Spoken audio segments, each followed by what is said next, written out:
amantaa islaamaa maraan bakka geessanii jenna deebine egaa torbee kana milkaa'ina addaa biyyi keenya gonfattee wal qabatee dhimmoota irratti waliin dubbannu keessummaas of biratti qabannee dhufneerra keessummaa keenya wal barsiisnee waan turtii isaanii wajjiniin godhamu itti fufnaa. Bagana gaan dhuftanii keessummaan keenya pireezidaantii mana maree dhimmoota islaamummaa naannoo Oromiyaa Ustaaz Gaalii Muktaar Abbaa Duraati anaa dhufu. Bagana miidhan. Ayyee egaa injifannoo guddaadhaan kan tibbana kan nageenye yeroo dhiyoo keessatti immoo kan eebbifamu haaromsa guddicha waliin wal qabateeti kanaaf mee gaafuma jalqabaa hidhi guddicha ijaaramuuf dhakaan bu'uuraa kaa'amu miira akkamii isinitti dhagahame ture? Dhugaa dubbachuuf gaafa dhakaa bu'uuraa muummichi ministeeraa duraanii Obbo Mallas Zeenaawii ibsa kennan dhakaa bu'uuraa kennanii ka'anii haasawa jalqaban. Giddibiin kun nuun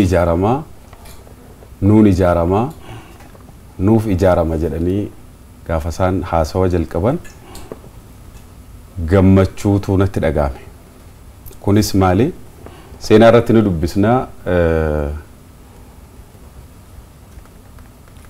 duris mootoleen kanaan dura darbanis Nugusicha Haile Sillaasee irraa jalqabee diizaayiniin hojjetamee akkatti qophaa'amaa turee fi biyyooti adda addaatirraa Alam Baankii dabalatee liqiin akka gaafatamee dhorkamaa ture waan seenaa keessatti dubbisaa turreef dhaloota kana keessatti wanni kun jalqabamuun dhaloota haaraadha jennee baay'ee gammannee turre. Haa ta'u oolee bulee waggaa tokko caala waan turan natti hin fakkaatu muummichi isa booda ni du'ani. Egaa achi booda miirri wal makataan nu jalqabe mal miira gammachuu fi miira dhaloota haaraa jedhutu natti dhagahamaa ture yeroo san keessatti. Tole Ustaaz qormaataalee darban akkamittiin hubattani keessattuu hidhi haaromsi kun yeroo jedhametti xumuramuu dadhabuunsaa akkamiin ilaaltan isinime? Maal isin keessattuu isinii?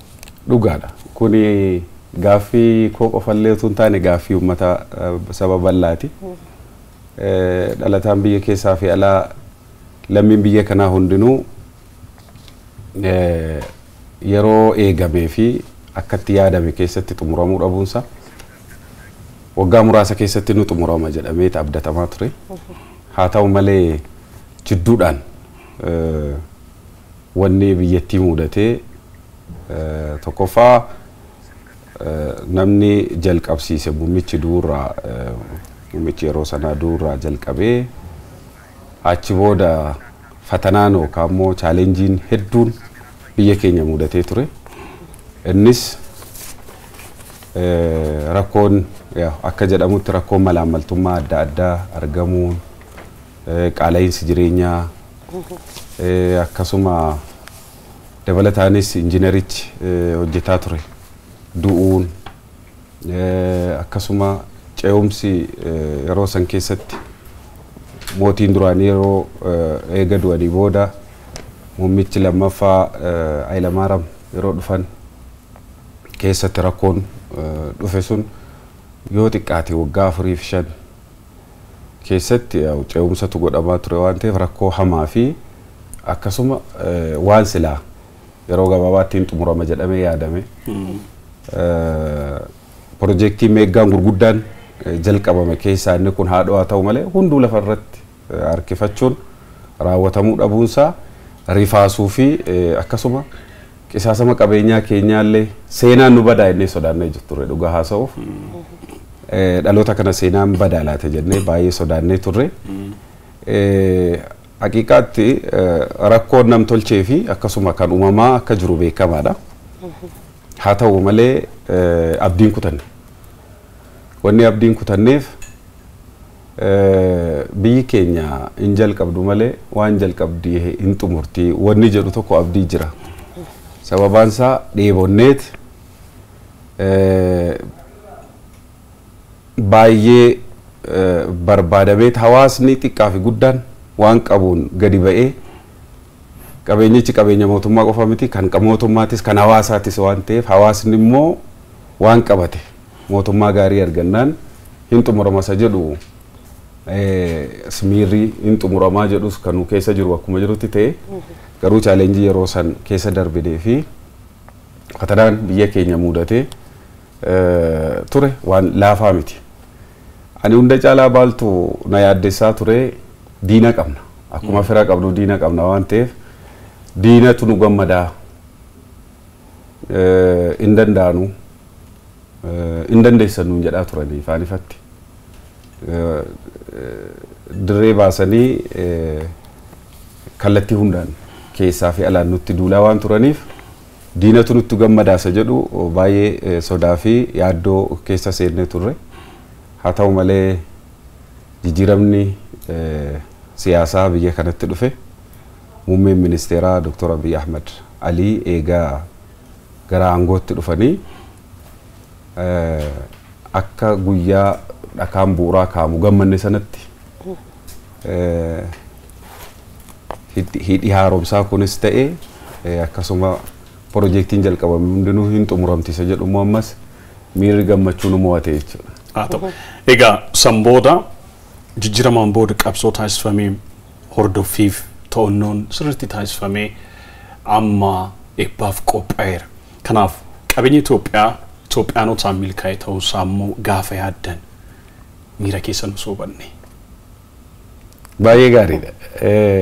Miira koo haasa'ee ibsachuu hunda haasa'ee ibsachuu baadhullee dhugaa haasa'uuf gammachuu fi akkasuma bilisummaatu natti dhaga'ama. Kana jechuun hidhii haaromsaa biyyi keenya jalqabde xumurame jechuun injifanne jechuudha. Tokkoffaa diina injifanne. Lammaffaa waan hin danda'amu jedhame hin dandeenya jechuu hojiidhaan agarsiifne. Lammaffaa akkuma isin beeytan biyyi keenya biyya sabaaf sablammiiti. Biyya sabdaneessummaa afdaneessummaadha. Siyaasa adda addaatu keessa ture. Kun hidhii haaromsaa amma jiru kun tokko nu godha. Isa jedhutu natti dhaga'ama. Dukkanarraa ifatti baanee jechuun ni danda'ama. Akkuma haadholiin keenya korraazii qabsiifatanii lambaadhaan jiraataa sabbatatti hiikkatanii maallaqa gumaachaa kan dadhabe du'aa'ii kadhataa ture san har'a gaafa wanni lammii keenyaan jalqabame wanni mootummaa keenyaan jalqabame wanni nuti itti aarsaa kaffalle gaafa xumurame jedhamu bareechee nama gammachiisa. Namni gaafa gammadee waan baay'ee godha. Yeroo eebbaa mana ofii ijaarratee mana dhuunfaa tokko gaafa xumuree wal eebbisa. Qalee nyaateeti du'aa'ii kadhachiifata. Dhugaa haasa'uuf xumurri bara kanaa jalqabni bara 2018 miira injifannootii fi miira gammachuutu natti dhaga'ama. Hawaasni keenya illeen baga gammaddan jechuun hin barbaada. Egaa akkuma isin kaastanii hidha haaromsaa kanarratti lammiileen biyyatti hundumtuu waloodhaan yookiin tokkummaadhaan kan isaan irratti hirmaatanidha. Madaaliyaas kaa'attanii jirtu. Kunillee sababa kanaa wal qabateetu natti fakkaata. Deeggarsi isin gama keessanii gootan maal fakkaata? Badhaasa kana akkamiin argattanii? Itoophiyaanoti dhimma kanarratti tokkummaadhaan deeggarsi isaan godhan immoo akkamiin ibsitu meesin? Baay'ee gammachuu natti dhaga'ama. Ani abbaa seenaati jechuun nan danda'a. Maaliif abdiidhaan maallaqa keenya baasne, abdiin jecha keenya ummataaf kennine, abdiidhaan aarsaa kaffalaa turre, guyyatti har'aa kana ni dhaqqabna. Guyyaa tokko numa xumuramaa wanni jalqabame isa jedhuudhaani akkuma tamma kaaste meedaaliyaa kana ani boondii bitataan ture. Warra adda dureen boondii bitataa ture keessaa waggaa waggaadhaan isa tokko sadarkaa naannoo mootummaa naannoo Oromiyaatti walitti qabaan boordii galii sassaabbii galii hidha guddicha haaromsaatii fi kabajamoo pirezidaantii mootummaa naannoo Oromiyaa obbo Shimallis Abdiisaa tunatti kaa'e warreen yeroo sana badhaafame keessaa tokko ani kallattii sadiin hin deeggaraa ture. Maallaqan qaburraa boondii bitachuudhaan ani madarakii adda addaa marra'aa ture. Madarakii adda addaa irratti ergaan dabarsaa kallattii baay'eedhaan achirratti immoo beeksisa gochuun abdii hawaasatti horuun akka uummanni hirmaatee hirmaachisu gochuuf aarsaa kaffalaa turre. Dabalataan immoo hoggansa mana amantaa waggaa dheeraadhaaf aanaarraa hanga godinaatti godinarraa hamma sadarkaa amma jirru kanaatti hoggansa irran ture waan ta'eef carraa sanis dabaladhee carraa sanis argadheetti fayyadamee kun waan sabaan nu qooduu miti, waan siyaasaan nu qooduu miti, waan dhalootaaf hojjennu, waan tokkummaa keenyaaf hojjennu, maalummaa keenya isa jedhu kan akka amantaatti soo fudhannee misoomni ni faarfama. Misooma keessaa immoo wanni dhalootatti darbu bakka guddaa qaba.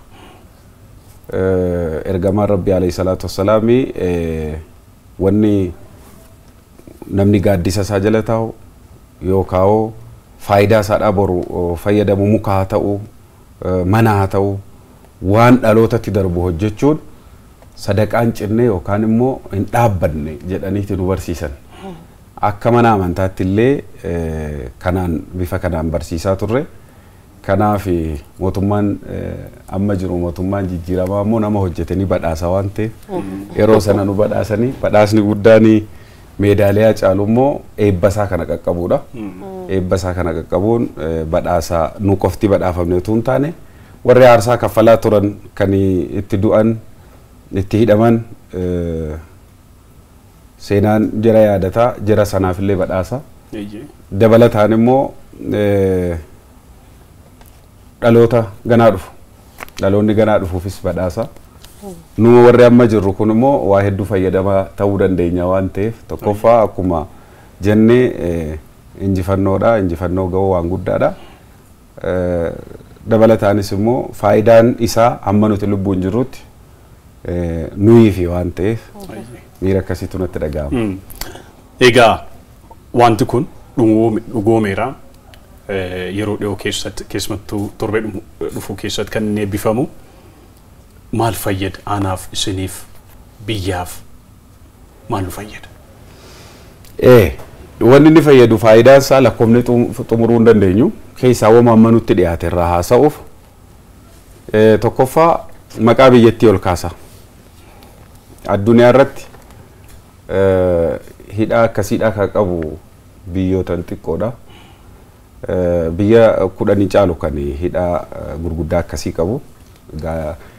Sirriitti beekuu baadhus 8ffaa maaliifuu 10ffaa gadi ol hin baanu. Kana jechuun maqaan keenya Afrikaarra jalqabarra jira. Afrikaarra jalqabarra jira jechuun addunyaarra gara 5ffaarra. Baay'ee galatooma. Kun injifannoo guddaadha. Tokkoffaa akka sadarkaa kanatti biyyi keenya ol ka'uu jechuun waan guddaadha. Inni lammataa seenaa haaromsuudha. Seenaa dur biyyi keenya Habashaan yookaan Itoophiyaan ittiin beekamtu biyya gurraacha kana keessa biyya guyyaa tokko hin gabroomne lolaan injifattu amma immoo misoomaan injifatte jechuu agarsiisa. Kanaaf yoo tokkoomne inni sadaffaa tokkummaa.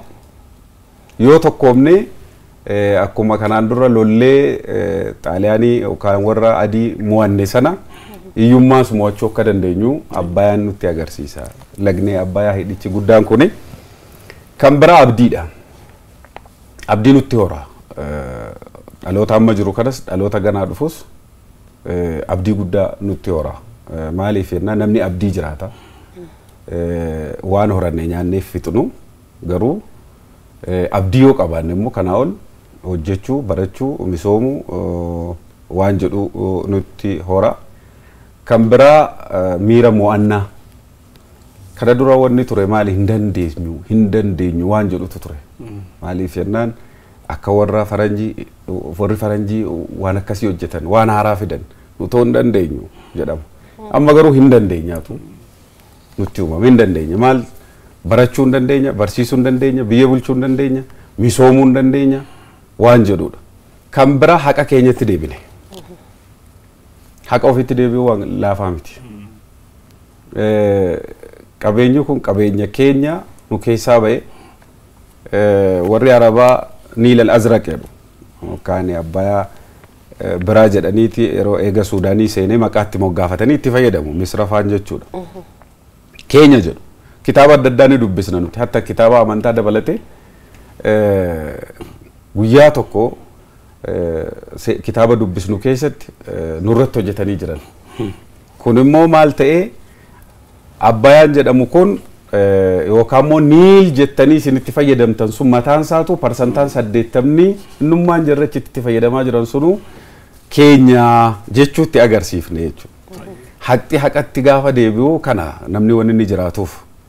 Kan biraa akkuma sila isiniin jedhee seenaan badde gaafa abbaatti deebi'ee seenaa haaraa hojjechuudhaaf immoo of qopheessuutu danda'ama. Abbayyaa meeqa hojjechuu ni danda'ama. Waan Abbayyaa fakkaatu yookaan hidha haaromsaa haaraa amma guddicha fakkaatu kana meeqa hojjechuun akka danda'amu. Sababaan isaa waggaan 13 yookaan 14 darban kuni Itoophiyaan biyyi keenya rakkoo hedduu keessa dabarsite. Rakkoo siyaasaa walxaxaa jira, rakkoo adda addaa jira. Rakkoo san keessa ta'anii kana milkeessuu jechuun keessaa mootummaan jijjiiramaa amma jiru kun baay'ee haa galatoomanii ni beeytan yeroo lolaallee waggaa 7 darbe kana keessa biyya keessaa fi ala akeekii fi aggaammiin nurratti godhamaa ture baay'eedha. San keessa dhaabbatanii harka tokkoon lola ofirraa qolachaa harka tokkoon immoo misooma kana hojjechuu jechuun dhaloota amma jiruu fi hawaasa amma jiru kanaaf hojjechuu akka danda'anu nutti agarsiisanii. Kanaaf nutilleen dhaloonni amma dhufelleen baga gammadan baga gammanne jechuun hin barbaada. Yeroo qabnu keessatti ergaa gabaabaatiin osoo xumurre. Baay'ee gaariidha. Dura dursoo baga gammadan baga gammannee jechuun maqaa mana marii dhimmoota Islaamummaa naannoo Oromiyaatiin jala bultii eebba hidha guddichaa baga geessan jechuun barbaada. Itti aansuun mootummaan jijjiiramaa amma jiru muummee ministeeraa Dr. Abiy Ahmediin dursamu baga bara isin biyya bulchitan keessatti carraa kana rabbii isin muudee xumurtanii jechuun hin barbaada. Hawaasni keenya hawaasni biyya keessaa fi ala jiru yoo tokkoomne yoo wal dhaggeeffanne waan dhaloota fayyadu hojjechuun ni danda'ama. Egaa kun Itoophiyaadhaa fi waan dabarre yeroo laallu guddaadha jenna malee. Abdii ganaa qabnuu fi kanaa olitti yoo tokkoomne immoo kanaa ol hojjechuu akka dandeenyu nutti agarsiisa. Wanni waggaa 60 lakkaa'amu qabsaa'amaa ture. Eega deebi'ee wanni waggaa 30 fi 40 jidduutti dhabne immoo bishaan isa Abbayyaa isa xiqqaa kan arganne bahara isa guddaatti ni deebina jechuu achumaan ergaa dabarsuun barbaada. Baay'ee galatoomaa ulfaadha. Galatoomaa pirezidaantii mana maree dhimmoota Islaamummaa naannoo Oromiyaa Ustaas Gaalii Muktaar Abbaaduraa yaada nuuf laattaniif ulfaadhaa isiniin jenna. Galatoomaa.